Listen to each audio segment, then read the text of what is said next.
तो राधे राधे मेरे प्यारे साथियों, मेरे भाई बहनों, जय श्री राम, जय श्री श्याम। आज जो अपनी क्लास है, आपका जो एलपीएम जो चल रहा है, live stock and poultry management, BSc agriculture, first year second semester का, जो अकॉर्डिंग टू 16 कमेटी, तो उसका अपना लेक्चर आज 10वां। इससे पहले हमने 9 लेक्चर पढ़ लिए हैं और आपके इसमें टोटल जो लेक्चर रहेंगे बेटा, वो अपने रहेंगे 13 से 14 लेक्चर रहेंगे। कितने रहेंगे? 13 से 14 लेक्चर रहेंगे। तो लगभग अपन कह सकते हैं कि हमने 85 से 90% कोर्स कवर कर लिया है इसका, और वो भी अपन कर लेंगे, साथ में एक वन शॉट क्लास भी कर लेंगे। आज अपनी क्लास है इसकी 10वें नंबर की, हैन मुर्गियों के बारे में अपन पढ़ेंगे। जो मुर्गी की जो नस्लें हैं, मुर्गी की जो इन्फॉर्मेशन है, उसके बारे में अपन पढ़ेंगे। तो शुरू करते हैं बेटा। इससे पहले जो बकरी, भेड़, गाय, भैंस, ये जो पढ़ के आए हैं उनको पढ़ो, रिवाइज करो। एनिमल में प्रोडक्शन, रिप्रोडक्शन हमने पढ़ा, उनमें फीड हमने पढ़ा, उनकी इकोनॉमी में क्या स्टेटस है, वो चीज हमने पढ़ी थी। अब अपन मुर्गी के बारे में पढ़ रहे हैं। तो मुर्गी के बारे में सबसे पहले देखते हैं इसका जूलॉजिकल नेम। तो मुर्गी का जो नाम है बेटा, वो क्या है? गेलस डोमेस्टिकस। क्या है? गेलस डोमेस्टिकस है। महत्वपूर्ण है, मुर्गी में से बड़ा क्वेश्चन आने की संभावना आपके रहती है। क्या नाम है बेटा? गेलस डोमेस्टिकस। क्या नाम है? गेलस डोमेस्टिकस, मुर्गी का नाम। अगर मैं थोड़ा सा रिवाइज करवा देता हूँ यहाँ पे, ताकि आपको याद हो जाए। वैसे तो आप बहुत महान अनुभव है, आपको सारी चीजें याद होगी। 4 एनिमल पढ़े हमने। सबसे पहले बकरी, कैप्रा हिरकस, कैप्रा हिरकस। उसके बाद में बेटा भेड़, ओविस एरिस, ओविस एरिस। उसके बाद में पढ़ा बेटा अपने गाय, गाय बोस इंडिकस और बोस टार्टरस। बोस इंडिकस तो कौन है? अपनी देसी गाय, इंडिकस देसी गाय, जिसपे क्या पाई जाती है? ऊपर थुई पाई जाती है बेटा। थुई जिसके ऊपर पाई जाती है ना, कुबड़, कुबड़ या थुई, वो तो है भारतीय या देसी गाय। और जो विदेशी है उसका क्या नाम पड़ा था? बॉस टाइट्रिस, टार्सस या टार्सस या टार्ट्रिस। विदेशी गाय जिसको क्या बोलते हैं? विदेशी गाय। और विदेशी गाय में हमने क्या क्या पढ़ी थी? Jersey, Holstein Friesian, Red Dane, Ayrshire, shorthorn, ये चीजें थी। ठीक है। इसके बाद में हमने पढ़ा बेटा, क्या बच गया? ये आ गया बकरी, कैप्रा हिरकस मतलब बकरी आ गई, ओविसेरिस मतलब भेड़ आ गई, ये दोनों गाय आ गई। अब बचती है भैंस अपनी, बुवेलस बुवेलिस, बुवेलस या बुवेलिस बुवेलिस। ये हो गया अपना भैंस का नाम। ये सब के अपन ने नाम पढ़े, इनमें क्रोमोसोम नंबर पढ़े, इनकी फैमिली पढ़ी थी हमने। क्या? बोविडी थी। क्या थी? बोविडी थी। और इनमें हमने पढ़ा था कि बच्चा देने की क्रिया क्या कहलाती है, मांस क्या कहलाता है, वो सारी चीजें हमने पढ़ ली बेटा। आज अपन पढ़ रहे हैं मुर्गी। तो मुर्गी का जूलॉजिकल नेम कैसे है? सेम उनकी तरह, गेलस डोमेस्टिकस। क्या है बेटा? गेलस डोमेस्टिकस है। बात करूं अगर मैं मुर्गी के अंदर क्रोमोसोम नंबर की, तो कितने बेटा क्रोमोसोम नंबर बोले तो? गुणसूत्र, गुणसूत्र, गुणसूत्र कितने हैं मुर्गी में? 2n बराबर 78। कितने हैं बेटा? 78 है। कितने हैं मेरे बच्चा? 78 है। आगे अगर मैं बात करूं इसमें मुर्गी के अंदर, तो अपन पढ़ते हैं मुर्गी की फैमिली या जो इसका कुल है वो क्या है? गेलचिड़ी या फेसिनिडी। गेलचिड़ी या चिड़ी, चिड़ी, मुर्गी चिड़ी की तरह तो आती है उड़ने वालों में, तो ऐसे याद रखना, गेलचिड़ी, गेलचिड़ी या फेसियोनिडी। फेसियोनिडी क्या है? मुर्गी का कुल है बेटा। क्या है? मुर्गी का कुल है। आगे बात करते हैं अपन मुर्गी वर्ग में भी कुक्कुट के अलावा सभी पक्षी आते हैं जो अंडा और मांस के लिए पाले जाते हैं। जो अंडा और मांस के लिए पाले जाते हैं ना, अंडा और मांस, ऐसा नहीं पोल्ट्री नाम आ गया, मुर्गी पालन या मुर्गी आ गया, कुक्कुट नाम आता है ना जहाँ पे। पोल्ट्री को क्या बोलते हैं हिंदी में? कुक्कुट। कुक्कुट जहाँ पे आ गया तो इसका मतलब ये नहीं कि अकेली मुर्गी। यहाँ पे क्या क्या आएंगे? वो सारे जीव आएंगे जो किसके लिए? अंडा और मांस के लिए पाले जाते हैं। उसमें क्या आएगा? कबूतर भी आएगा बेटा आपका, बतख भी आपकी आएगी। ठीक है, बतख। और इसके अलावा आपके बटेर आते हैं, बटेर जो तीतर अपने आते हैं ना मारने वाले, तीतर को मार देते हैं, उसके अंडे भी बॉईल करके खाए जाते हैं, और तीतर का मांस भी अच्छा खासा बिकता है। तो वो सब किस में आएंगे? मुर्गी वर्ग में। कुक्कुट के अलावा क्या क्या आएगा बेटा जो अंडा और मांस के लिए पाले जाते हैं? जैसे कि बतख, कालहंस, कबूतर, टर्की। कबूतर, टर्की एक आता है पक्षी वो। बटेर का मतलब तीतर, क्या होता है? तीतर। ये सब किस में आते हैं? अपने कुक्कुट में ही आते हैं बेटा। किस में आते हैं? कुक्कुट में आते हैं। राजस्थान में अजमेर जिला पोल्ट्री के लिए, राजस्थान में सर्वाधिक जो मुर्गियां हैं वो कहाँ पे है? अजमेर में। ठीक है, आगे बात करते हैं बेटा। अंडे से चूजे निकलने का जो समय होता है वो कितना होता है? 21 दिन होता है। कितना होता है? 21 दिन होता है। देसी मुर्गियों का औसत अंडा उत्पादन कितना होता है? जो देसी मुर्गियां जो होती है ना, अपनी देसी मुर्गियां, वो लगभग 120 अंडे देती है एक साल में, 365 दिन में। 365 दिन में कितने अंडे देती है बेटा? 120 अंडे देती है देसी मुर्गियां। और जो विदेशी मुर्गियां हैं वो कितना देती है? लगभग 240 से 260 अंडे देती है। जो विदेशी मुर्गियां हैं वो कितने अंडे देती है? 240 से 260 अंडे देती है। और देसी मुर्गियां हैं वो कितने देती है बेटा? 120 ही देती है, उनका आधे अंडे ही देती है। पर देसी मुर्गी का जो अंडा होता है वो थोड़ा एक्सपेंसिव होता है, महंगा बिकता है। इसका थोड़ा खर्चा भी ज्यादा आता है, और इसमें जो न्यूट्रिएंट्स वैल्यू है वो भी थोड़ी ज्यादा होती है मेरे बेटा। आगे देखते हैं, अंडे का औसत भार जो होता है ना 58 से 60 ग्राम का होता है। अंडे के बारे में हमने पहले खूब अच्छे से पढ़ लिया कि जो इसका कवर होता है वो किसका बना होता है, कैल्शियम कार्बोनेट का 94%। इसके ऊपर की जो ये कवर के ऊपर बारीक बारीक बारीक बारीक 500 से 800 क्या होते हैं, छिद्र होते हैं, जो क्या करते हैं, गैसों का आदान प्रदान करते हैं। अंडे का जो वजन होता है वो कितना होता है, 57 पॉइंट कुछ या 58 से 60 ग्राम के बीच में औसत वजन होता है। एक अंडे का जो वजन होता है वो कितना होता है, अंडे का वजन बेटा 58 से 60 ग्राम होता है, जिसमें 34 ग्राम श्वेतक और 18 ग्राम जर्दी होती है। और अंडे का जो पीलापन होता है वो किसके कारण होता है, जेंथोफिल के कारण होता है। जेंथोफिल, जेंथोफिल, जेंथोफिल वर्णक होता है, जिसके कारण क्या होता है, अंडे का पीला रंग पाया जाता है। अंडे का पीला रंग जेंथोफिल, अंडे का पीला रंग जेंथोफिल के कारण पाया जाता है बेटा। आगे बात करते हैं अपन, मुर्गी के अंडे का कवच मुख्यतः CaCO3 कैल्शियम कार्बोनेट का बना होता है। एक अंडे से लगभग कितनी एनर्जी मिलती है अपने को, 80 कैलोरी एनर्जी मिलती है, 80 कैलोरी एनर्जी मिलते हैं। और मुर्गी पालन का जो टोटल इनकम है उसका लगभग 60 से 65 से 70% क्या इसके खाने खाने पे ही खर्च हो जाता है, इसके खाने खाने पे ही खर्च हो जाता है। जब हमने फीड वाला पढ़ा था कि बैलेंस डाइट क्या है, राशन क्या है, डाइट क्या है, ठीक है, उस टाइम मैंने बताया था कि कितना क्या खर्चा लगता है। और मुर्गी को खाने में सबसे ज्यादा क्या पसंद है बेटा, पीली मक्का, क्या होती है, मक्का सबसे ज्यादा पसंद होती है मुर्गी को, ठीक है। इसके बाद में आगे बात करते हैं अपन, अंडे का पीलापन जेंथोफिल वर्णक के कारण होता है। अंडे की जांच जो की जाती है वो कैंडलिंग कहलाती है। अंडे की जो जांच करते हैं ना, जांच उसको चेक करते हैं, उसको क्या बोलते हैं, कैंडलिंग। कैंडलिंग क्या बोलते हैं बेटा, कैंडलिंग बोलते हैं। आगे बढ़ते हैं अपन इसी सीरीज में, अंडे की जांच को कैंडलिंग बोलते हैं। मुर्गी में अंडे सेने का उपयुक्त समय कौन सा होता है, फरवरी मार्च, फरवरी मार्च। मुर्गी के मांस के सफेद मांस को क्या कहते हैं, मुर्गी का मांस क्या कहलाता है बेटा, चिकन, चिकन कहलाता है। और अंडा क्या कहलाता है, उबला हुआ बॉयल कहलाता है, क्या कहलाता है, बॉयल कहलाता है, ठीक है। अंडे देने वाली मुर्गियां होती है उनको क्या कहते हैं, लेयर्स बोलते हैं। अंडे देने वाली मुर्गियां लेयर्स कहलाती है, लेयर्स। लेयर्स किसको कहेंगे, अंडे देने वाली मुर्गियों को क्या कहेंगे, अंडे देने वाली मुर्गियां। और कम से कम 5 से 6 महीने की जो मुर्गी हो जाती है वो क्या करनी है, अंडा देना चालू कर देती है, उसको क्या बोलते हैं, लेयर्स बोलते हैं अपन। क्या बोलते हैं बेटा, लेयर्स बोलते हैं। और जो बॉयलर्स होते हैं, बॉयलर जिनको बोलते हैं मांस उत्पादन वाली, मांस के लिए जो खाई जाती है, जो रखी जाती है, उनको क्या बोलते हैं, बॉयलर्स बोलते हैं, बॉयलर्स।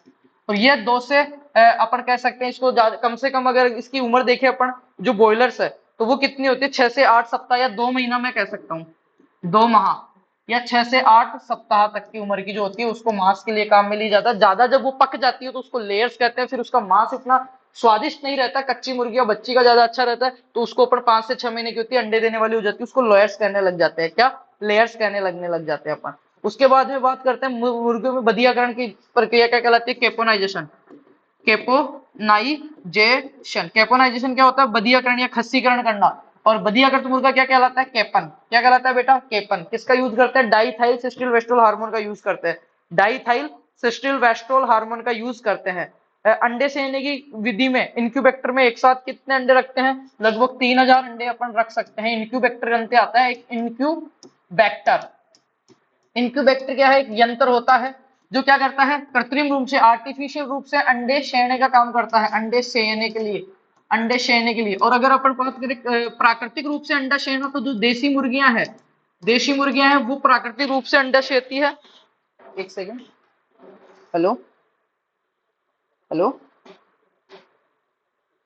हाँ बेटा, बेटा मैं क्लास में हूँ, निकलते ही करता हूँ आपको 2-5 मिनट में कॉल बैक, है ना, ओके, ठीक है। अपन बात कर रहे हैं शयन की, अंडा सेने की। तो अंडे को प्राकृतिक रूप से सेने के लिए कड़कनाथ वगैरह जो देसी मुर्गियां वो सही है, और एक मुर्गी 4 से 8 अंडे तक सेती है, ठीक है। और अगर इंक्यूबेटर में अपन को अंडे सेने तो एक बार में अपन 3000 अंडे तक से सकते हैं। इंक्यूबेटर क्या एक यंत्र आता है जो आर्टिफिशियल रूप में क्या करता है, अंडों को सेने का काम करता है बेटा। इंक्यूबेटर में जो तापमान होता है और आर्द्रता जो होती है, आर्द्रता तो रहती है 60%, आर्द्रता कितनी रहती है इसमें, ह्यूमिडिटी 60% रहती है। और अंतिम के दिनों में कितनी रहती है, 70% तक इसमें क्या रहती है बेटा, आर्द्रता या ह्यूमिडिटी पाई जाती है, किसमें, इंक्यूबेटर में। और इंक्यूबेटर जो मशीन है आपकी, उसका तापमान कितना रखते हैं, 100 डिग्री फॉरेनहाइट रखते हैं, 100 डिग्री फॉरेनहाइट रहता है बेटा। याद रहेगा, इंक्यूबेटर क्या है, कृत्रिम रूप से, आर्टिफिशियल रूप से अंडे सेने का यंत्र है जो एक बार में 3000 तक अंडे से सकते हैं। और जो जांच की जाती है वो कितने, उसको क्या बोलते हैं अपन, जांच जो करते हैं, कैंडलिंग, अंडों की जो जांच की जाती है कैंडलिंग बोलते हैं, क्या बोलते हैं, कैंडलिंग बोलते हैं, उसे कैंडलिंग बोलते हैं बेटा। आगे बात करते हैं इसमें, अंतिम दिन तक इसका जो टेम्परेचर रहता है, देखो शुरुआत में तो इसकी जो आर्द्रता होती है वो 60% होती है और टेम्परेचर 100 डिग्री रहता है। अंतिम दिनों में इसकी आर्द्रता को बढ़ा देते हैं 10%, ह्यूमिडिटी 70% कर देते हो, टेम्परेचर लगभग 98 डिग्री फॉरेनहाइट कर देते हैं अपन। कितना करते हैं? 98 डिग्री फॉरेनहाइट कर देते हैं। कम तापमान में जो चूजे, और इससे कम तापमान हो गया तो जो चूजे पैदा होंगे उनमें क्या दुर्गंध आएगी, सही से वो विकसित नहीं हो पाएंगे, एंड टाइम में उनका ड्राई पीरियड जो है वो पूरा नहीं रह पाएगा, तो क्या होएगा, उनमें बदबू आएगी। तो इंक्यूबेशन पीरियड कितना होता है? 21 डेज का होता है।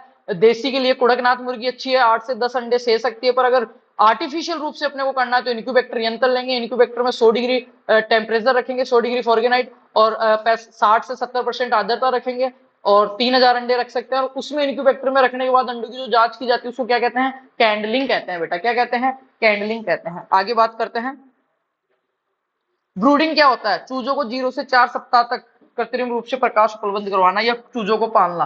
ब्रूडिंग, ब्रूडिंग क्या होता है बेटा? कृत्रिम रूप से 4 से 6 सप्ताह तक के जो चूजे हैं उनको पालना क्या कहलाता है? ब्रूडिंग कहलाता है आपका। और मुर्गी की जो औसतन उम्र है वो कितनी होती है? 4 से 5 साल की होती है। एक मुर्गी 4 से 5 साल जीती है, समझना। अब एक मुर्गी 4 से 5 साल जीती है, और जब वो 2 महीने की होती है, 2 महीने या 4 से 6 वीक की जब होती है तो उसको मांस के लिए यूज करते हैं, मांस के लिए यूज करते हैं। जब वो 6 महीने से बड़ी हो जाती है तो उसको लेयर्स बोलते हैं।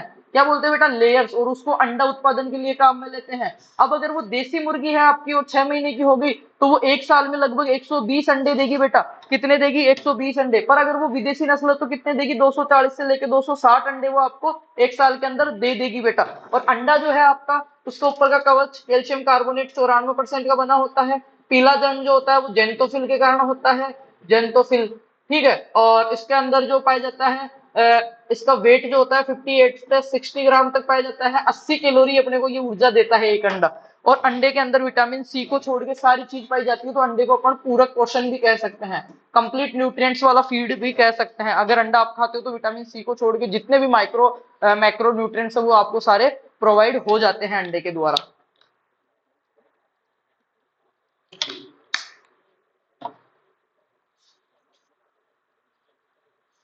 केंद्रीय पक्षी अनुसंधान संस्थान कहाँ पे है? इज्जत नगर बरेली, इज्जत नगर यूपी में है।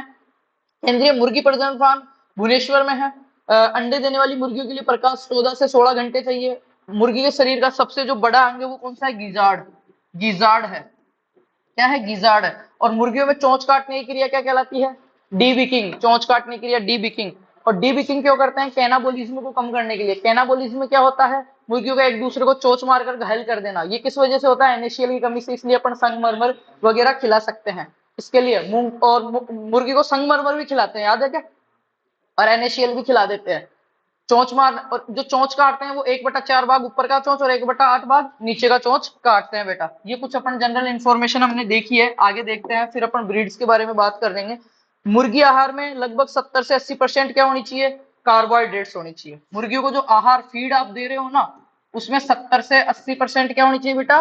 कार्बोहाइड्रेट्स होनी चाहिए। कार्बोहाइड्रेट्स उसमें होनी चाहिए। बात करें अगर उसके अंदर वसा की, तो मुर्गियों का जो आहार है उसके अंदर अगर वसा की मैं बात करता हूं तो लगभग 2 से 5% वसा और 10 से 20% उसमें वो होने चाहिए प्रोटीन। 2 से 5% क्या होना चाहिए? फैट होना चाहिए। और 10 से 15% तक क्या होनी चाहिए? प्रोटीन होनी चाहिए। और कुछ सूक्ष्म मात्रा में उसमें क्या होना चाहिए? खनिज लवण होना चाहिए। और जब ये एक संतुलित आहार या बैलेंस डाइट अपन देते हैं तो मुर्गी आहार में लगभग 65 से 70 या अपन कह सकते हैं 60 से, जितनी अपनी बचत हो रही है ना मुर्गी फार्म में, जैसे 1 लाख रुपए बच रहे हैं ना, तो उनमें लगभग 60 से 70 हजार रुपए तो सिर्फ उसके किस किस में लग जाएंगे? आहार, आहार के खर्चा हो जाएगा। 30% में फिर आपकी बचत, आपकी लेबर, वो सारी आपको देखनी पड़ेगी। मतलब इसका खाना सबसे ज्यादा एक्सपेंसिव पड़ता है अपने लिए। जब मुर्गियों का खाने का अगर अपन अच्छा वो करते हैं, अब इनको लाइट भी चाहिए, इनमें सारी चीजें, इनमें टीका वगैरह वगैरह, तो अच्छा खासा खर्चा इनमें आ जाता है। पक्षियों के अध्ययन को क्या कहते हैं? ऑर्थिनोलॉजी। क्या बोलते हैं बेटा? ऑर्थिनोलॉजी बोलते हैं। इसकी अगर, हाँ, इसका सबसे बड़ा अंग गिजार्ड हो गया।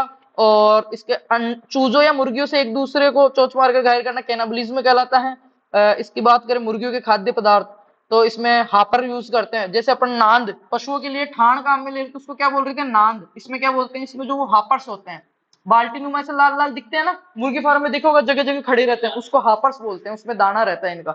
और दाने में सबसे अच्छा इनको क्या लगता है? पीली मक्का। क्या है फेवरेट? पीली मक्का है मुर्गियों का खाद।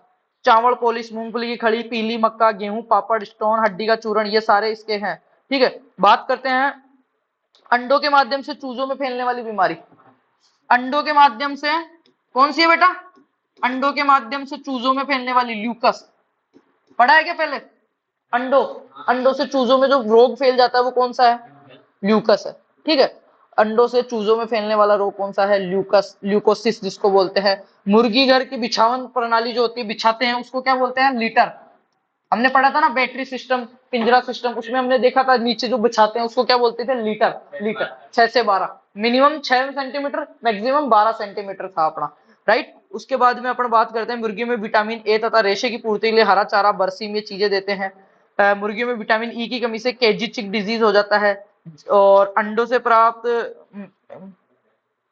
मुर्गियों के अंडे दो प्रकार के होते हैं, देखो, एक तो होते हैं खाने वाले जिनको बोलते हैं निषेचित, और एक अनिषेचित, फर्टाइल और अनफर्टाइल, दो अंडे होते हैं। जो निषेचित अंडे हैं, निषेचित जो अंडे होते हैं उनसे क्या बच्चा बनता है, और जो अनिषेचित अनफर्टाइल अंडे होते हैं, अनिषेचित जो दाना खाने से पैदा होते हैं, उनमें बच्चा नहीं बनता है। ठीक है, वो सिर्फ क्या प्रोटीन सोर्सेज के अपने लिए यूज किए जाते हैं बेटा, प्रोटीन सोर्स के लिए यूज किए जाते हैं। आगे बात करते हैं, बाकी इसका जो अपन ने वो पढ़ा था ना मुर्गी पालन के आहार, उसमें अंडे के बारे में और आहार के बारे में बहुत सारी चीजें हमने डिस्कस कर ली थी। फिर भी अपन एक बार अंडे के बारे में और चीजें डिस्कस कर लेते हैं। जो मोटी मोटी चीजें हैं वो मैं आपको बता देता हूँ अंडे के बारे में। मुर्गियों के आवास प्रणाली हमने पढ़ा था, तो उसमें पहली पढ़ी थी बैकयार्ड। ठीक है, कौन सी पढ़ी थी? Backyard poultry system. उसमें हमने पढ़ा था एक्सटेंसिव सिस्टम पढ़ा था, एक्सटेंसिव सिस्टम के बाद में सेमी इंटेंसिव पढ़ा था, पोल्ट्री रन सिस्टम पढ़ा था, फोल्डिंग और इंटेंसिव सिस्टम, वो दोनों चीज हमने पढ़ी। फिर पढ़ा पिंजरा कम प्रणाली या बैटरी सिस्टम। ठीक है, तो उसमें हमने बहुत सारी चीजें देख ली थी। अब अपन बात करते हैं नस्लों के बारे में। उससे पहले एक प्रश्न है बहुत अच्छा, वर्ल्ड पोल्ट्री डे कब मनाया जाता है? विश्व मुर्गी दिवस या पोल्ट्री डे, कुक्कुट दिवस कब मनाया जाता है? कब मनाया जाता है बेटा? 19 मार्च को। कब बनाया जाता है? 19 मार्च को बनाया जाता है। और आईसीएमआर के अनुसार प्रति व्यक्ति प्रति वर्ष कितने अंडों की आवश्यकता होती है? जो आईसीएमआर आपका है ना, जो स्वस्थ डाइट बताता है कि इतने ग्राम आपको दाल खानी है, इतने ग्राम हरी सब्जियां आपको लेनी है, इतने ग्राम दूध लेने हैं, उसके अनुसार अगर बात करें अपन, तो 365 दिन में एक स्वस्थ इंसान को लगभग 180 दिन अंडे खाने चाहिए, या 180 अंडे खाना जरूरी है। उसके अनुसार अगर बात करें अपन बैलेंस डाइट, और एक मुर्गी जो है वो अंडा देना कब शुरू करती है बेटा? 5 से 6 महीने की उम्र में। और मुर्गी की उम्र कितनी होती है? 4 से 5 साल की। और एक देसी मुर्गी अपने जीवन काल में 120 अंडे देती है एक साल में। ठीक है, और एक विदेशी मुर्गी है जो एक साल में कितने देती है? 240 से 260 अंडे देती है। ठीक है, सारी चीजें क्लियर हो गई, जनरल जनरल चीजें। अब अपन नस्लों के बारे में पढ़ लेते हैं, मुर्गी की नस्लों के बारे में देख लेते हैं एक बार कौन कौन सी है जल्दी से। 17 मिनट की अपनी क्लास हुई है अभी, तो नस्लों का एक क्लासिफिकेशन है वो मैं थोड़ा सा आपको समझा देता हूं, उसके बाद में अपन पर्सनल एक एक नस्ल जो है वो पढ़ पाएंगे।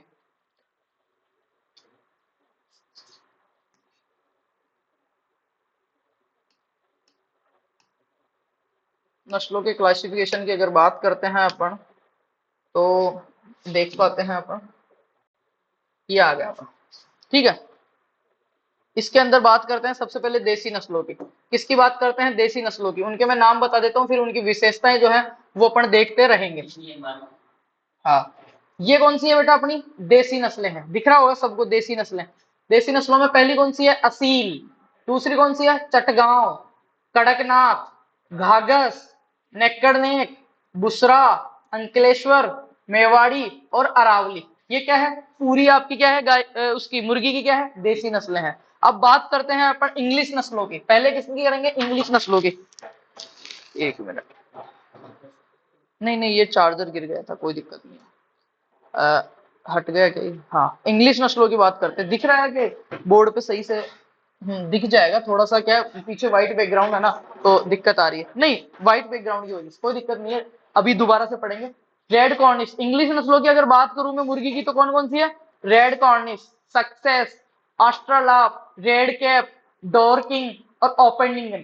अमेरिकन किस्मों की अगर अमेरिकन जो नस्लें हैं उनकी अगर बात करता हूँ, मुर्गी की जो विदेशी नस्लों के अंतर्गत आती है, देखो ये विदेशी नस्लों को 4 भागों में बांटा है, एशियाटिक, इंग्लिश, अमेरिकन, भूमध्य सागर और पॉलिश, 4। ये थोड़ा डीप क्लासिफिकेशन है। ये जेआरएफ पीजी के लाइक का क्लासिफिकेशन। अगर आपके हिसाब से देखेंगे तो ये आपने नहीं पढ़ी होगी, बर्मा, कोचीन, ये नहीं पढ़ी ना? पढ़ी है क्या? मतलब थोड़ा सा डीप क्लासिफिकेशन इतना पूछता नहीं है यूजी में, फिर भी पढ़ते हैं क्योंकि छूटना नहीं चाहिए अपना प्रश्न।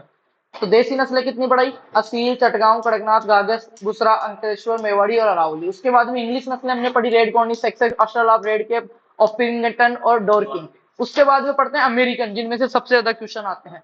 रोड आइलैंड रेड, कौन सी है? Road Island red, Plymouth rock, Jersey black joint, new Hampshire और बाइंडोर। महत्वपूर्ण है ये, न्यू हैम्पशायर, प्लाईमाउथ रॉक और रोड आइलैंड रेड। ये मांस और अंडे के लिए सबसे महत्वपूर्ण में आएगी, ठीक है। फिर हमने पढ़ते हैं मेडिटेरियन या भूमध्य सागरीय, लेगहॉर्न, मिनारका, ब्लू एडनल जियन और एनकोना। फिर पढ़ते हैं पॉलिश, इसमें एक आती है पॉलिश वाली। एशियाटिक अगर ब्रीड्स में अगर मैं बताऊं, मुर्गी की एशियाटिक ब्रीड्स जो है वो कौन कौन सी है? ब्रह्मा, कोचीन और लैंगशेन। कौन सी है? लैंगशेन। कौन सी है बेटा? लैंगशेन है। ये क्या है? मुर्गी की श्रेणियों का विभाजित किया गया है अपने, जिसके अंतर अपन ये सारी चीजें देखते हैं। अब बात करते हैं उपयोगिता के आधार पे। किसके आधार पे? उपयोगिता के आधार पे। तो उपयोगिता के आधार पे कौन कौन सी अपनी नस्लें हैं अंडे देने वाली? देखो सबसे ज्यादा जो अंडे देने वाली है लेगहॉर्न, उसके बाद में मिनारका और एनकोना। बात करता हूं मांस के लिए, तो मांस के लिए कौन सी है? Brahma, Sussex, Sussex, Langshan, Aseel. देसी नस्लों में कौन सी है? असील। और वैसे कौन सी है? Plymouth rock. और प्लाईमाउथ रॉक भी मांस के लिए बहुत ही अच्छी नस्ल है आपकी। अगर मैं बात करूं द्विप्रयोजनी नस्लें, द्विप्रयोजनी का मतलब क्या होता है बेटा? Double purpose. क्या होता है? Double purpose. मतलब मुर्गी के तो दो ही पर्पस है, क्या? या तो मांस या अंडा, या तो मांस या अंडा। तो अंडे के लिए तो हमने बात करी लेगहॉर्न, मिनारका, एनकोना। मांस के लिए बात करनी भरमा, सक्सेस, ब्लैकचेन, असील, प्लाईमाउथ रॉक। अब देखो जो दोनों चीज के लिए है, Dorking, New Hampshire, Rhode Island Red. Rhode Island Red क्या है? बेस्ट द्विप्रयोजनी नस्ल है बेटा। जो अपनी रोड आइलैंड रेड है वो क्या है? बेस्ट द्विप्रयोजनीय नस्ल है। और प्लाईमाउथ रॉक है वो मांस के लिए बहुत अच्छी है। और लेगहॉर्न जो है वो अंडे के लिए बहुत अच्छी है। फिर आती है गेम बर्ड, गेम बर्ड, उसमें कौन सी आती है? असील। फैंसी नस्लों में आते हैं सिल्की, फैजलिड। और देसी नस्लों में आती है मेवाड़ी, डेंकी आदि। मेवाड़ी, डेंकी आदि। तो ये क्लासिफिकेशन है। इसको मैं एक बार इनको हटा देता हूँ अक्षर को, आप ढंग से देख लो इसका। अब क्लासिफिकेशन होने के बाद हम अपने को जो मेन मेन जो इसकी नस्लें बची है, इसकी जो मेन मेन नस्लें बची है उनके बारे में अपने को पढ़ना है अब। तो उनके जो स्पेशल कैरेक्टर्स हैं वो अपन एक बार देख लेते हैं बेटा। जनरल अपना पूरा हो ही गया है। तो सबसे पहले अपन एक एक नस्ल को उठा लेते हैं, जैसे जैसे महत्वपूर्ण जो नस्लें अपनी बच रही है उनको। चलो शुरू करते हैं। सबसे पहले अपन व्हाइट लेगहॉर्न से। कहां से? व्हाइट लेगहॉर्न जो आपकी है वहां से। तो व्हाइट लेगहॉर्न क्या है? विदेशी नस्ल है आपकी। क्या है? विदेशी नस्ल है बेटा व्हाइट लेगहॉर्न। और बात करूं मैं व्हाइट लेगहॉर्न का ओरिजिन, उत्पत्ति कहां की? इसकी इटली की है बेटा। कहां की है? इटली की है। व्हाइट लेगहॉर्न की उत्पत्ति कहां की है? इटली की है। कहां से है ओरिजिन व्हाइट लेगहॉर्न का? इटली। ठीक है, आगे बात करते हैं इसके बारे में। अमेरिका में ये आई थी 1935 में, 1835 में। भारत में इसका आगमन हुआ 1920 में। मेडिटेरियन वर्ग की सबसे अच्छी नस्ल है। मेडिटेरियन जो वर्ग है, अभी हमने चार पढ़ा था विदेशी में, एशियन, मेडिटेरियन, पोलिश, वो। तो मेडिटेरियन में सबसे जो अच्छी ब्रीड जो है आपकी मुर्गी की वो व्हाइट लेगहॉर्न है। और व्हाइट लेगहॉर्न कहाँ की है बेटा? इटली की है। कहाँ की है? इटली की है। भारत में कब आई थी ये? सन 1920 में इसको भारत लाया गया था। सन 1920 में ये क्या हुई? भारत आई। उसके बाद भी इसकी कुछ विशेषताएं हैं वो देख लेते हैं। कौन सी की? व्हाइट लेगहॉर्न की। व्हाइट लेगहॉर्न की अगर बात करें तो विश्व में अंडा उत्पादन की सबसे अच्छी नस्ल है। अंडा उत्पादन में सबसे बेस्ट, अंडे में सबसे उच्च। इसके जो पक्षी होते हैं वो क्या होते हैं? छोटे होते हैं, सुंदर होते हैं, और क्या होते हैं? साफ सुथरे होते हैं बेटा। क्या होते हैं? साफ सुथरे होते हैं। व्हाइट लेगहॉर्न की बात कर रहा हूं मैं। महत्वपूर्ण जो पॉइंट है उसको मैं मार्क कर देता हूं।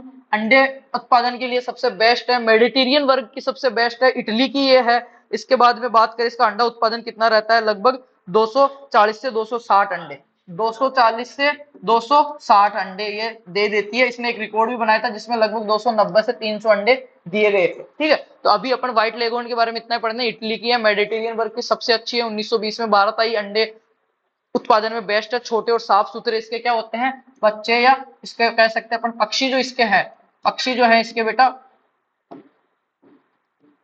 वो क्या होते हैं? छोटे होते हैं आकार में, साइज में, पर वो क्या होते हैं? साफ सुथरे होते हैं। ठीक है, अब बात करते हैं road Island red. Second number पे कौन सी करते हैं? Road Island Red. Rhode Island Red. Rhode Island red. ये जो आपकी नस्ल है वो कहाँ की है बेटा? अमेरिका की है। कहाँ की है? अमेरिका की नस्ल है। वो कहाँ की थी? इटली की। ये कहाँ की है? अमेरिका की है। और इसकी क्या विशेषता है? इसका जो पक्षी है, इसके इस नस्ल के जो पक्षी है उनका शरीर क्या होता है बेटा? बड़ा होता है। शरीर क्या होता है? बड़ा, लंबा और चौड़ा शरीर होता है इनका।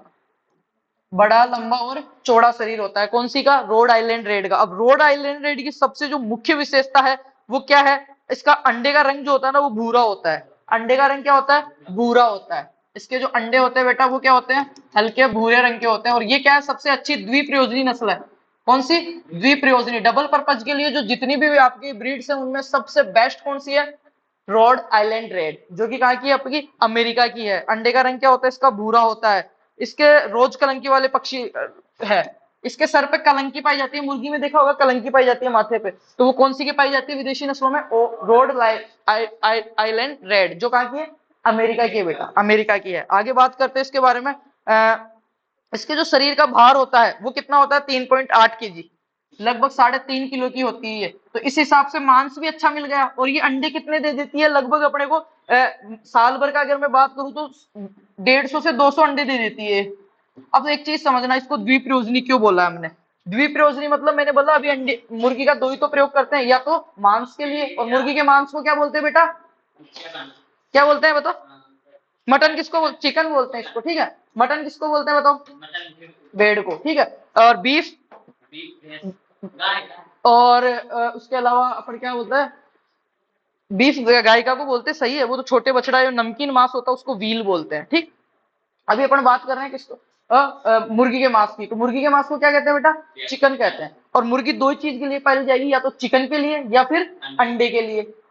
तो ये मुर्गी क्या कर रही है? देखो, अगर चिकन इसका बनाते हो तो 3.5 किलो, लगभग 3.8 kg तक की होती है। और इसके जो नर है वो 4.2 kg तक के होते हैं। तो इसमें मांस भी अच्छा उतर रहा है। और अगर मांस के लिए नहीं बेचूं और अंडे पालू तो भी ये लगभग 150 से 200 अंडे मेरे को एक साल में दे रही है।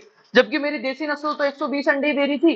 तो मतलब मैं कह सकता हूँ ये अंडे के लिए और मांस के लिए दोनों के लिए अच्छी है। इसलिए डबल पर्पज जो होती है, द्विप्रयोजनी जो नस्लें हैं मुर्गी की, सबसे अच्छी नस्ल कौन सी बेटा?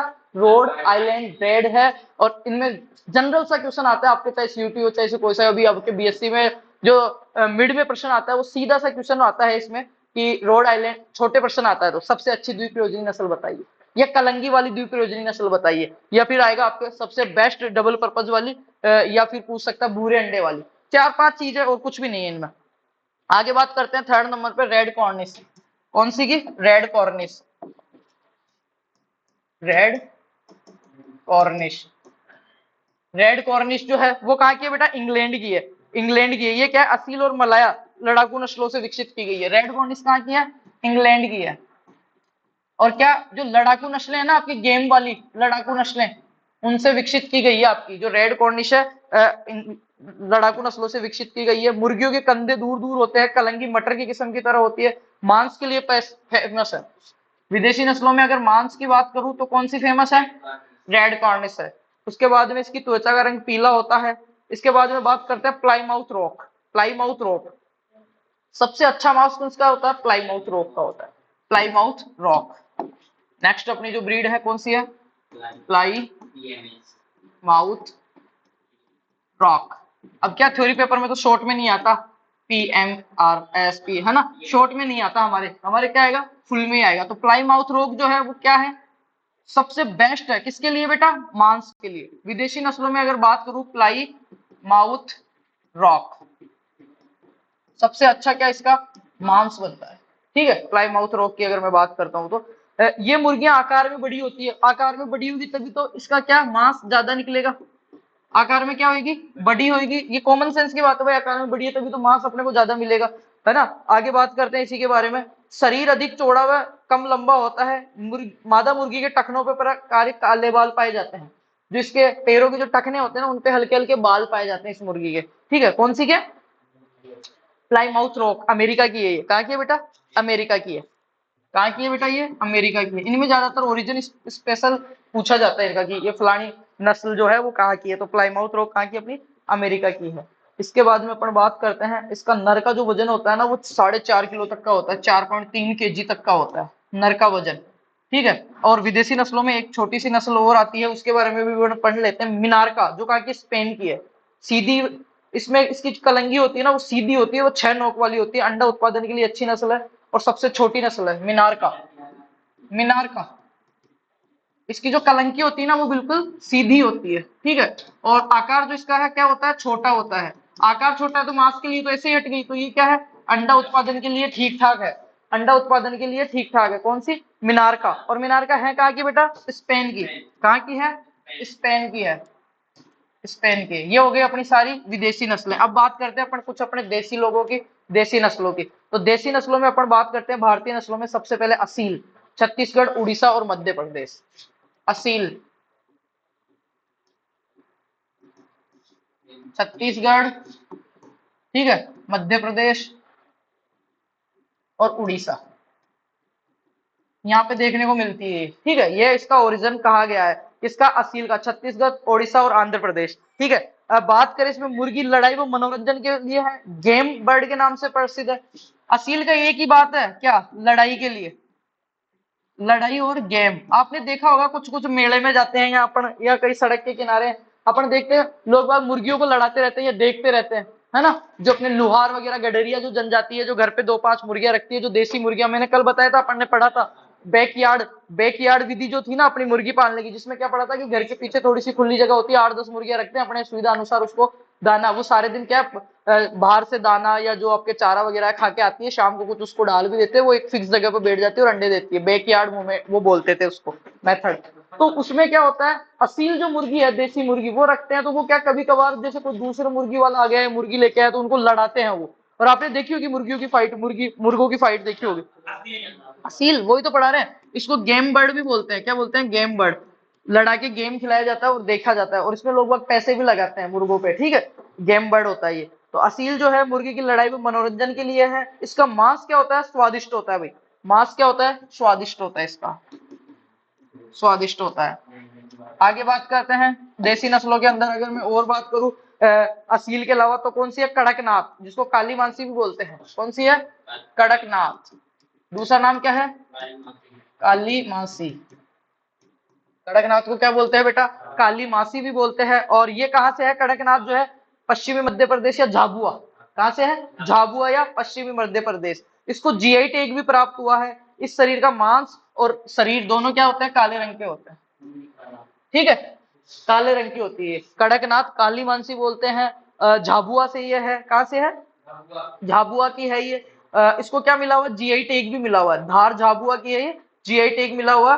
इस जीआई टैग का मतलब होता है एक स्पेशल एरिया में ही होती है वो, जैसे जीआई चावल भी आते हैं, ठीक है। एक स्पेशल टैग होता है, जीआई आम भी आता है, तोतापुरी आम है, तो वो वहां का फेमस है, उसको और पैदा नहीं करते, वो वहीं पे पैदा होता है, ठीक है। उसको जीआई टैग बोलते हैं, जियोग्राफिकल इंडिकेशन टैग बोलते हैं इसको। इसको हिंदी में बोलते हैं भौतिक, भौतिक विभाजन जो अपना होता है ना, नक्शा देखा होगा आपने, उसमें भौतिक भौगोलिक प्रदेश देखे है ना, तो इसको भौगोलिक कुछ स्पेशल टैग बोलते हैं इसको, भौगोलिक, है ना, जीआई, जियोग्राफिकल इंडिकेशन के नाम से जाना जाता है। तो स्पेशल एक जगह पे जो चीज प्रोडक्शन होती है और जगह नहीं होती, उसके लिए यूज किया जाता है, ठीक है। धार या झाबुआ, धार झाबुआ से है, काले रंग का इसका क्या पाया जाता है, मांस और शरीर और खून, ये सब इसका काला ही पाया जाएगा। आगे बात करते हैं बेटा इसी की। तो ये जो है अंडा व मांस के लिए पाली जाती है, 80 अंडे दे देती है। मांस में प्रोटीन 25% से अधिक होता है इसमें, इसके मांस में जो प्रोटीन होता है ना वो सबसे अधिक होता है। और जो मांस होता है उसमें प्रोटीन होता है 18 से 20%, इसके में मांस में कितना होता है, 25%। तो याद रखने वाली बात क्या है, जीआई टैग कौन सी मुर्गी को मिला हुआ है, कड़कनाथ का, काली मानसी कहाँ की है, धार झाबुआ की है। काला मांस होता है, 25% इसमें क्या पाया जाता है, मांस में प्रोटीन पाया जाता है, प्रोटीन बेटा, है ना। आगे चलते हैं इसके बाद में घाघस, घाघस कहाँ की है, आंध्र प्रदेश और कर्नाटका। घाघस, तो घाघस के बारे में है, इसके पैरों पर छोटे छोटे पंख पाए जाते हैं, अधिक साहसी नस्ल है। फिर आती है चटगांव, घाघस चटगांव, मैं नाम लिख देता हूँ यहाँ पे, इनके बारे में ज्यादा दिया नहीं है। घाघस, चटगांव। घाघस की क्या विशेषता है, साहसी है, और इसके पैरों के ऊपर भी छोटे छोटे क्या पाए जाते हैं, पंखों के रूप में ऐसे उगे हुए दिखाई अपने को देते हैं। उसके बाद में है बेटा आपके मेवाड़ी, जो दक्षिणी राजस्थान की है। कहाँ की है, मेवाड़ी, जो किसकी है, दक्षिणी राजस्थान की है, दक्षिणी राजस्थान। उसके बाद में अगर देसी नस्लों की बात करें तो इसके पूंछ धनुषकार जैसी होती है, ठीक है। ये लगभग हमने मुर्गी की है देसी और विदेशी नस्लें पढ़ी है। एक बार मैं हल्का सा आपको रिवाइज करवा देता हूँ। उसके बाद में अपन अपने पास दो ही चीज बचती है फिर, एनिमल डिजीज और मुर्गियों के रोग और उनका मैनेजमेंट। अपने लिव स्टॉक का मतलब ही ये होता है, live stock and poultry management. Live stock का मतलब पशुधन, वे सारे पशु जो मनुष्य को लाभ पहुंचाते हैं वो किस में आते हैं, पशुधन में आते हैं। मनुष्य उनको पालतू अवस्था में पाला जाता है। पालतू अवस्था में पालने का मतलब उनको घर पे रख के पालते हैं, उनके अपन देख रेख करते हैं। और जब एक बच्चे का जन्म हो रहा है, घर पे अपन एक पशु लेके आए हैं, छोटा बकरी का बच्चा या भैंस का बच्चा जो भी लेके आए, उसको जिस दिन लाते हैं उस दिन से लेके वो जिस दिन अपने को उत्पादन देता है, वो खुद के उसके बच्चा हो जाता है। जब तक वो मरता है उसके बीच में जो सारी क्रियाएं कर रहे हैं ना, उसको रखना, नहलाना, खिलाना, ग्रूमिंग करना, खुरहरा करना, ब्रश करना, वो सारी चीजें मिक्स रूप से उसको खाना खिलाना, उसके डिजीज मैनेजमेंट करना, उसका ब्यात करना, उससे दूध निकाल के डेयरी में देना, वो सारी चीजें किसमें आती है, live stock and poultry management, उसी को बोलते हैं पशुपालन प्रबंधन। ठीक है, तो उसमें अपन ने पशुओं के बारे में पढ़ लिया, गाय, भैंस, भेड़, बकरी। उसके बाद में अपने मुर्गी भी पढ़ ली उसके बारे में। अब मुर्गी के बारे में थोड़ी जो हमने जनरल इंफॉर्मेशन करी थी उसको एक बार में डिस्कस कर लेता हूँ बेटा। हाँ, यहाँ से अपन चालू कर लेते हैं, रिवाइज करा देता हूँ, एक बार आप देख लो क्योंकि इसमें महत्वपूर्ण चीजें हैं बहुत। मुर्गी को क्या बोलते हैं, हेन बोलते हैं। क्या बोलते हैं, गेलस डोमेस्टिकस नाम है। क्रोमोसोम नंबर कहते हैं 78, कितने हैं 78। कुल कौन सा है, गेलचिडिया फेसियोनिडी। ठीक है, ये इसका कुल हो गया। अब बात करते हैं इसके बाद में, गुणसूत्र 78 हो गए। और मुर्गी को मेनली दो ही पर्पज होते हैं, अंडा और मांस के लिए पाला जाता है। और मुर्गी पालन जो कुकुट नाम आता है ना, उसमें ऐसा नहीं पूरी मुर्गी आती है, उसमें क्या क्या आते हैं, कुकुट के अंदर वो सारी चीजें आती है जो मांस और अंडे के लिए पाली जाती है। तो कबूतर भी मांस और अंडे के लिए पाला जाता है। आपने तीतर का नाम सुना होगा, बटेर, टर्की, बतख, वो सारे मुर्गी वाले सेक्टर में ही आएंगे बेटा। ठीक है, उसके बाद में हमने पढ़ा कि जो आपकी मुर्गी है जो अंडा देती है, एक देसी मुर्गी उसके एक साल में कितने अंडे दे देती है, 120 से 140 अंडे दे देती है, जबकि विदेशी मुर्गी 240 से 260 अंडे देती है। इसके बाद में हमने पढ़ा अंडे के अंदर जो है, अंडे का वजन 58 से 60 ग्राम होता है। एक अंडे से 80 कैलोरी ऊर्जा प्राप्त होती है। अंडे का जो बाह्य कवच होता है वो पीला रंग होता है कवच का, देसी मुर्गियों में जेंटोफिल के कारण होता है। और अंडे के अंदर जो कवर होता है वो कैल्शियम कार्बोनेट का बना होता है, 94% तक कैल्शियम कार्बोनेट पाई जाती है। और इस कैल्शियम कार्बोनेट के अंडे के ऊपर भी बारीक बारीक रोम पाए जाते हैं, छिद्र, जो क्या करते हैं, गैसों का आदान प्रदान करते हैं बेटा। फिर बात करिए अपन ने, अंडे को शेने को क्या बोलते हैं, इंक्यूबेशन बोलते हैं। और अंडे का शेने का जो काल होता है, इंक्यूबेशन पीरियड, उसको 21 दिन का होता है। देसी मुर्गी से अगर अपन अंडा शेर रहे हैं, शेना बोलते हैं, अंडा शेना। ठीक है, तो अंडा शेते हैं देसी मुर्गी से, उसका उचित टाइम है फरवरी मार्च है। और कड़कनाथ मुर्गी है जो एक सीजन में 8 से 10 अंडे शे सकती है। पर उसको आर्टिफिशियल रूप से अपन कर रहे हैं तो उसको क्या, इंक्यूबेटर यंत्र काम में लेते हैं बेटा। इंक्यूबेटर यंत्र काम में लेते हैं। इंक्यूबेटर यंत्र का तापमान कितना रखते हैं, 100 डिग्री फॉरेनहाइट रखते हैं। आर्द्रता ह्यूमिडिटी इसमें रखते हैं 60 से 70%। शुरुआती दिनों में 60% ह्यूमिडिटी पे रहेगा, लास्ट के दिनों में 70%। और एक इंक्यूबेटर यंत्र जो आता है ना बड़ा, उसमें एक बार में 3000 अंडे शे सकते हैं। अंडे दो प्रकार के होते हैं, फर्टाइल और अनफर्टाइल। फर्टाइल अंडे कौन से होते हैं, जिससे बच्चा बनता है। अनफर्टाइल या अनिषेचित अंडे, जिनसे बच्चा नहीं बनेगा बेटा, जो फार्मी अंडे होते हैं, जो मुर्गी को दाना खिला के कराए जाते हैं। ठीक है, उसके बाद में हमने पढ़ा कि अंडे शेने के लिए लगभग जो जांच की जाती है उसकी 6 से 7 दिन बाद जांच की जाती है, उसको क्या कहते हैं, कैंडलिंग बोलते हैं। अंडों की जांच कैंडलिंग कहलाती है। फिर हमने पढ़ा इसके बाद में लेयर्स कौन सी होती है, अंडे देने वाली मुर्गियां। और अंडे कौन सी मुर्गी देती है, जो 5 से 6 महीने की हो गई। जो 5 से 6 महीने की मुर्गी होगी वो अंडा देगी। इसको मांस में काम में नहीं लेंगे, क्योंकि 5 से 6 महीने की बड़ी मुर्गी हो गई तो मांस की स्वादिष्टता खत्म हो जाती है। मांस के लिए जो मुर्गियां काम में लेते हैं उनको क्या लेता है, बॉयलर्स बोलते हैं, जो कितने लगभग 2 महीने की होती है, 4 से 6 सप्ताह की होती है। मुर्गी की जो उम्र होती है वो कितनी होती है, 4 से 5 साल की होती है। मुर्गी के अंदर जो बदियाकरण करते हैं, जिसको खसीकरण बोलते हैं, उसको कैपनाइजेशन बोलते हैं। और बदियाकृत करा हुआ मुर्गा क्या कहलाता है, कैपन कहलाता है। मादा मुर्गियों में बदियाकरण करना अंडाशय अपनयन या स्पेन, क्या बोलता है, स्पेन या अंडाशय अपनयन बोलते हैं। राइट, उसके बाद में हमने पढ़ा मुर्गी के शरीर का सबसे बड़ा अंग कौन सा है, गिजाट है। मुर्गी के अंदर चोंच काटने क्रिया, डीबीटिंग, एक दूसरे को चोंच मारना, कैनाबोलिज्म है। कैनाबोलिज्म किसकी कमी से, एनएसीएल की कमी से। उसके बाद में हमने पढ़ा बेटा बूढ़ी जो मुर्गियां हो जाती है, अच्छा ये पढ़ लिया हमने। हाँ, लगभग चीजें हमने क्लियर कर ली। और जेंटोफिल के कारण पीला रंग होता है, मांस के लिए पाली जाती है। ठीक है, फिर अपन ने पढ़ा आहार। मुर्गी का जो आहार है उसमें 70 से 80% कार्बोहाइड्रेट्स होती है, 2 से 5% फेट होता है, 10 से 15% प्रोटीन और कुछ खनिज लवण या मिनरल्स जिनको बोलते हैं वो होते हैं। और मुर्गी को जो चारा खाती है, दाना खाती है, उसको क्या बोलते हैं, हापर्स बोलते हैं। क्या बोलते हैं, हापर्स बोलते हैं। और इंटरनेशनल जो कुकुट जो आपका है पोल्ट्री डे कब मनाया जाता है, 19 मार्च को मनाया जाता है। मुर्गियों के लगभग 60 से 70% खर्चा किसमें आ जाता है, खाने पे ही आ जाता है। ठीक है, ये अंडे की बात हो गई। और जो अपन वो लिटर किसको बोलते हैं, जो मुर्गियों की बिछाते हैं ना नीचे कचरा फार्म के अंदर, उसको बोलते हैं लिटर या बिछावन। वो 6 से 12 सेंटीमीटर, मिनिमम 6, अधिकतम 12 सेंटीमीटर। बैटरी सिस्टम ये पढ़े थे ना अपन, उसमें पढ़े थे ये चीजें। उसके बाद में हमने विदेशी नस्लें पढ़ी। व्हाइट लेगॉन जो इटली की है, रेड आइलैंड रेड अमेरिका की है, रेड कॉर्निश इंग्लैंड की है, प्लाईमाउथ रॉक अमेरिका की है। ठीक है, उसके बाद में असील पढ़ी जो छत्तीसगढ़ मध्य प्रदेश की है, कड़कनाथ घाघस है। ऐसे करके बेटा हमने आपकी जो क्लास है कंप्लीट कर ली है मुर्गी पालन की। अब अपने पास जो बच रहे हैं वो सिर्फ एनिमल और जो पोल्ट्री है उनके डिजीज बच रहे हैं और उनका मैनेजमेंट बच रहा है। देन आपका ये जो कोर्स है एलपीएम कंप्लीट होता है। Thank you so much. अब जाओ, एक प्यारा सा लाइक कर दो, प्यारा सा कमेंट कर दो और अपने यार दोस्तों के साथ क्लास को शेयर कर दो। बाकी जो और सब्जेक्ट की अपनी क्लासेस चल रही है, कौन कौन सी चल रही है? Plant pathology, fundamentals of entomology, soil fertility and nutrient management और personality development, environmental studies and disaster management. तो सारी क्लासेस जाके देखो। फिर स्किल इनहेंस का जो कोर्स है आपका बी कीपिंग का, बी कीपिंग मधुमक्खी पालन के ऊपर भी पूरा वीडियो है, तो वो अपन बात करेंगे। मैं एक एक चीज आपको समझाऊंगा उसमें। उसके बाद में अपने पास एक और आता है बी कीपिंग के अलावा गोट फार्मिंग का। तो गोट फार्मिंग का लगभग 15 तारीख के समथिंग में घर जाऊंगा। अभी अपने एक दोस्त ने गोट फार्म डाला है नया, तो उस टाइम अपन गोट फार्म का पूरा विवरण में वीडियो बना के लाएंगे। एनएलएम स्कीम के थ्रू उन्होंने डाला है, कितनी बकरियां लाई हैं, कौन सी नस्ल की लाई है, क्या बचत रहेगी, कब ये ब्याती है, कितना टाइम लेती है, सारी चीज बात करेंगे। तो थैंक यू सो मच। उम्मीद है क्लास अच्छी लगी होगी, पसंद आई होगी और समझ में भी आया होगा। तो शेयर कर दो। और लगभग 90% कोर्स हमने कवर कर लिया है इसका, बाकी का भी करते हैं, तब तक दूसरा सब्जेक्ट शुरू करते हैं। ठीक है, best of luck and thank you.